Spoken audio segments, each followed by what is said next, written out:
Welcome to the AFR Saints channel, where we provide you daily content on your favorite team, the New Orleans Saints. Do us a favor and hit that subscribe button. Be sure to leave your comments below and smash that like button. Who dat? We had the good fortune to talk to many of the undrafted free agents who signed contracts with the Saints, and this guy is one of the more accomplished and certainly one of the more intriguing prospects that the Saints brought in. It's Tulane center offensive lineman Sincere Haynesworth, who's good enough to join us on the show. Sincere, we appreciate a couple of minutes, man. How are you? I'm doing great, man. How you guys doing? Doing awesome. So you got a short drive, man, from uptown over to Airline Drive. The opportunity to stay in New Orleans, what did that mean for you?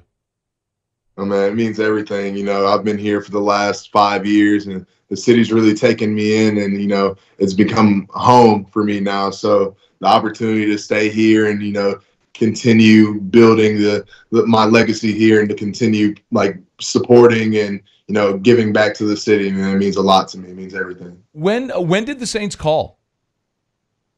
Yeah, so they called my agent. My agent really handled all of the draft day talk, and I got a call towards the end of the sixth round from my agent, and, you know, just from there made it happen. And, you know, it was a pleasure to get the call, and, you know, was happy to take it, and, you know, here we are now. Were there look, if you were getting calls like that at the end of the sixth round, there had to be opportunities or possibilities of a team drafting you there, either in round 6 or round 7. Did you have any of those calls there in round 6 or 7?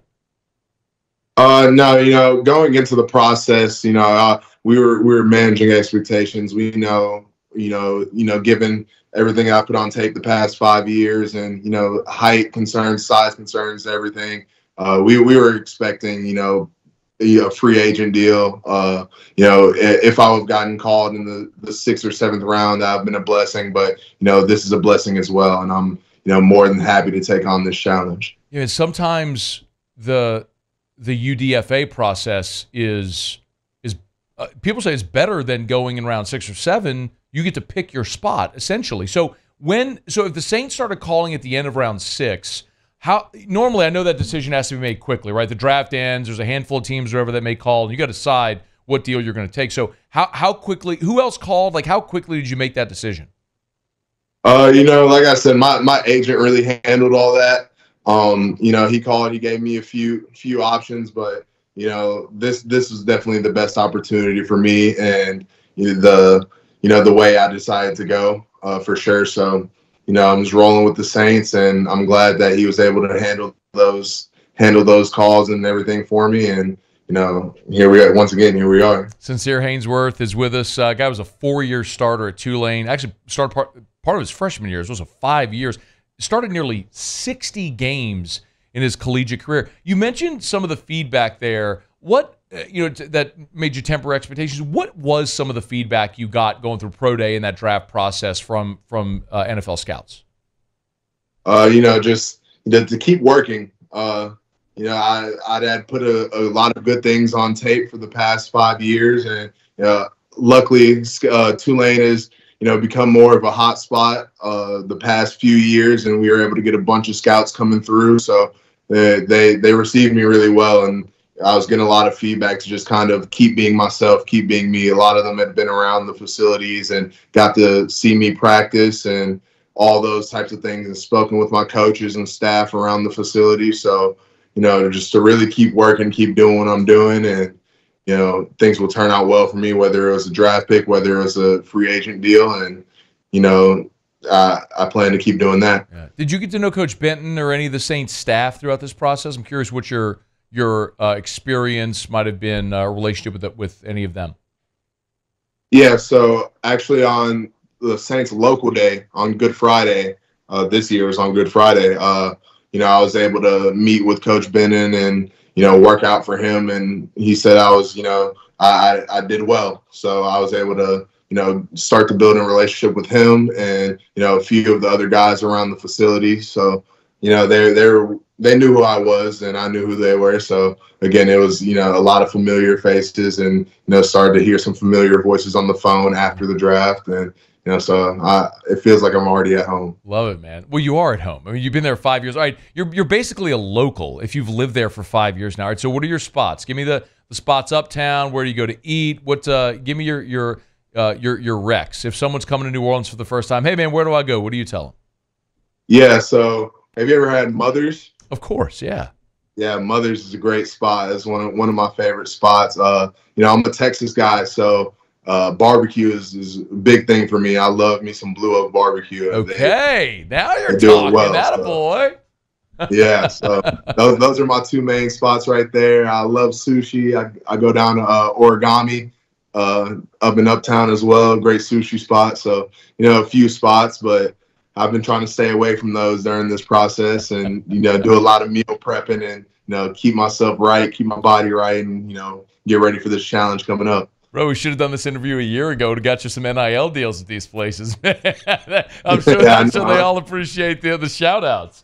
Couple more minutes here with Sincere Haynesworth, Tulane interior offensive lineman, starting center, was on the Outland watch list. Named the offensive lineman of the year in the conference in the AAC there this year. Saints are, I know, glad to have him. Center, guard, could you play either? Yes, sir. So actually, when I started playing ball, I started out as a guard. I moved in high school to center.